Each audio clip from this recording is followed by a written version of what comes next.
जी अस्सलाम वालेकुम सब दोस्त खैरियत से होंगे। मैंने कॉटन के हवाले से बात शेयर करनी थी आपसे कि माशाल्लाह ये 7 मार्च को बोइंग किया था इसको, तो आज 22 हो गई है मेरा ख्याल अप्रैल। तो माशाल्लाह फ्रूटिंग बहुत एक्सीलेंट।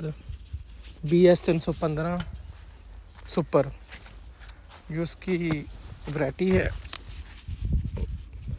माशाल्लाह